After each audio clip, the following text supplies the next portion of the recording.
much to write you, but I do not want to do so with pen and ink. I hope to see you soon, and we will talk face to face. Peace to you.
In a cage, hungry hearts in a rage, glowing eyes in a daze, turning around in a hurry, hoping you will come along. I'm running as fast as I can, in a desperate need of a plan. It's the work of one little man. I'm fading out from the story. Am I a passionate man?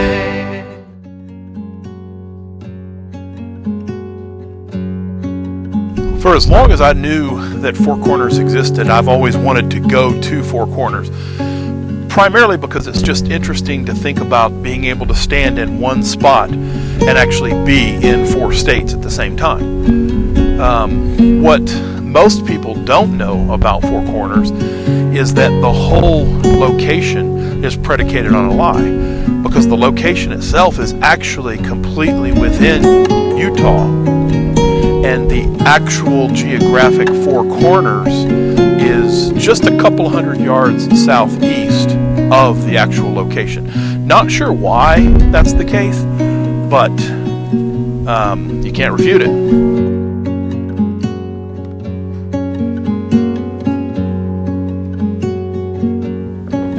So what is not too atypical is that you could be out in the middle of nowhere and there's a geographic border that's established that ultimately creates Four Corners, and very quickly it can be commercialized very quickly.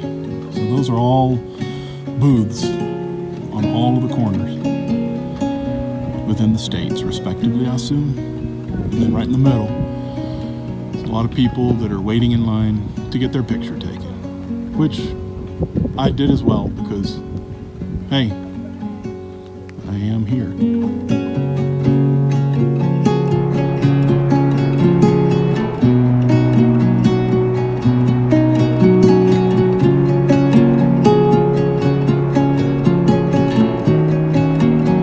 For those of you that have not had the pleasure of traveling on the highway, in this case it's 17, just north of Flagstaff, down into Flagstaff, and then beyond Flagstaff, down into Sedona, it is an absolutely beautiful ride. Now the highway changes from 17 to 89A just south of Flagstaff, but down into Sedona it is basically mountain pass traveling into the city of Sedona, and my destination is just about 19 miles south of Sedona.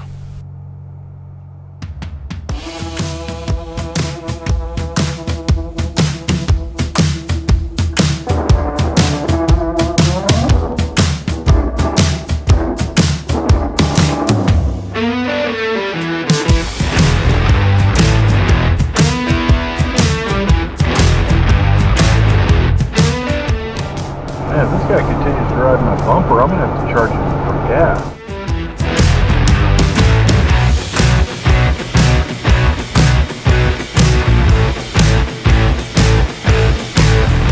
There are a couple of things that I wanted to follow up on. The first, you may have noticed that the drone crashed at the beginning of the video.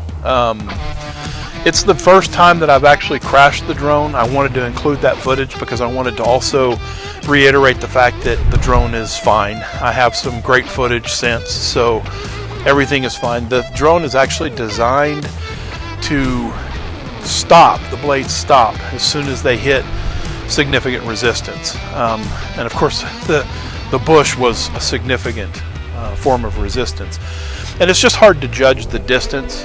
It was about 10 or 15 feet from me, and obviously the bush was about 9 to 13 feet from me, whatever. So it just slid right into it. I was kind of doing a pan across and boom, hit the bush.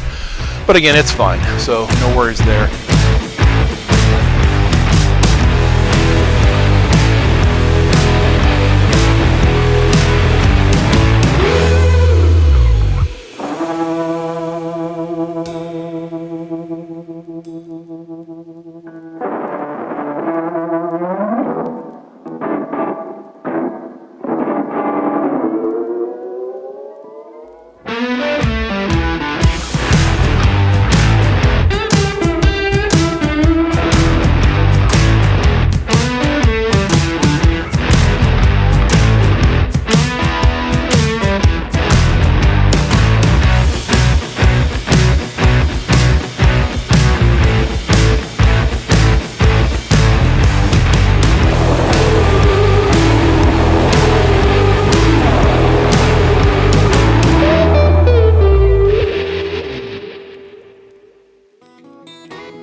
I didn't feel bad that my dust buddy had to turn around, although he probably could have made it past. I certainly didn't have any trouble at all.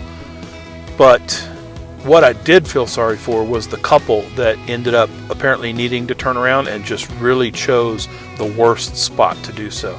I tried to stop and give them some encouragement because I certainly wouldn't be able to help them in any way, and hopefully they were able to get out okay without too much trouble.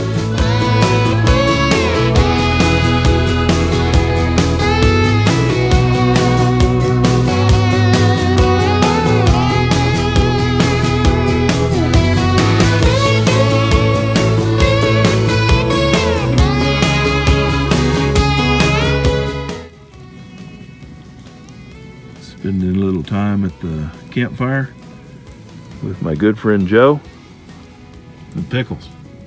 I know you can't kind of see him, but there's a little bit of light. Say hi, Pickles.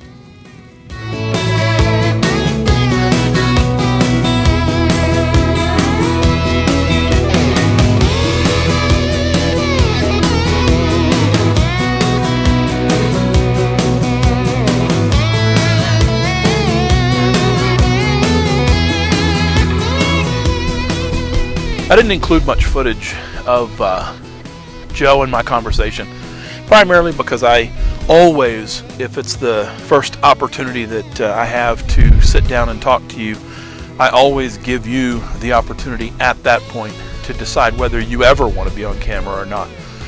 I do that with all my friends and family. And I also had a conversation with him about the possibility of doing a tour, a van tour, or schoolie tour in his case. And he seemed interested in that. He's got a few things that he wants to do to get it together. He's got a business where he makes jewelry, and he's got some tools, and he's got a table that he wants to put in. And once he gets all of that stuff done, once he gets it situated, then probably the next time we meet up, we'll have an opportunity to do a tour of his schoolie. It's actually a pretty good design. He got a great deal on the bus itself. But again, I'm going to let him talk about all of that whenever we do take the opportunity to tour his schoolie. But again, I won't inundate you with the fact that I am a YouTuber and that I'm recording pretty much my life. I'm not going to force that upon anyone. Anyone who's interested will have that opportunity the second time that we get together, if that's something that they so choose.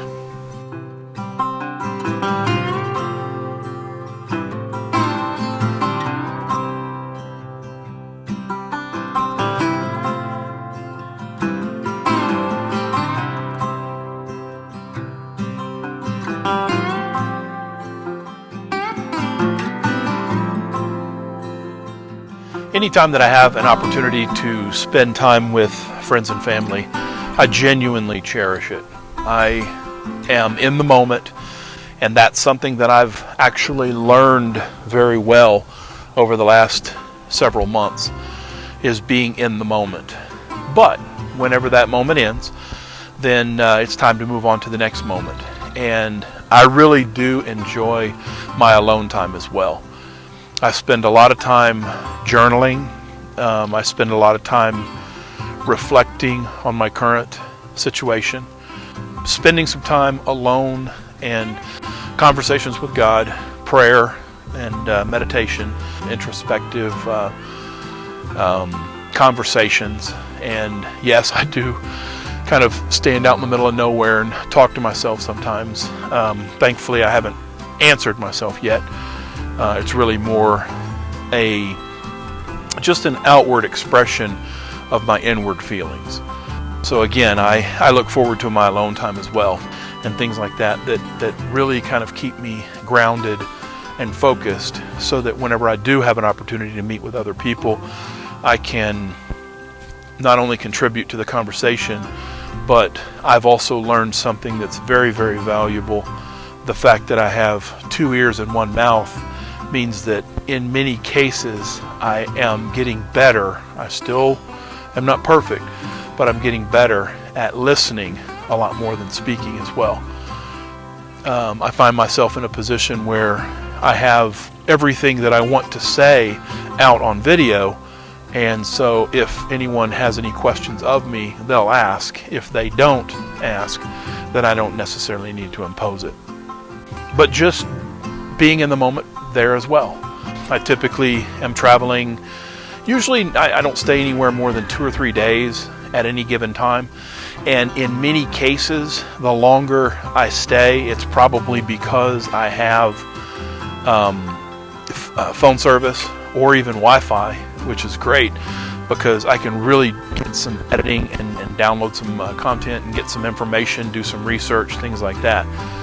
But my office travels regularly, and so a lot of times what you'll do is you'll see that I'll take pictures of Sarah and my office, kind of how I've got everything set up, and it's different each time. There are definitely some changes depending on the location, but I would definitely appreciate it if you guys would consider liking the video, sharing the video, and leaving comments, especially if you'd like for me to meet up with you. Leave a comment, shoot me an email with information so that we can get together and meet up. And I look forward to hearing from you. I wish you all the best, always.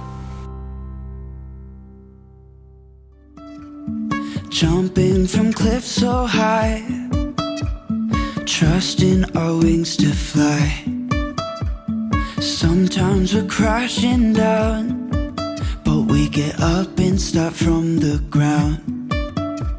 And I really wanna know, if I'll ever figure out where the road goes. falling down, I will keep on searching for my highs. You can say I lost my mind, I will keep on holding my head high. Even if the sky is falling down, even if the sky is falling down, yeah. The sky is falling down. All the best, always. Wanna come down to the underground old school? Here's a shovel, can you dig it, fool? Can you dig it?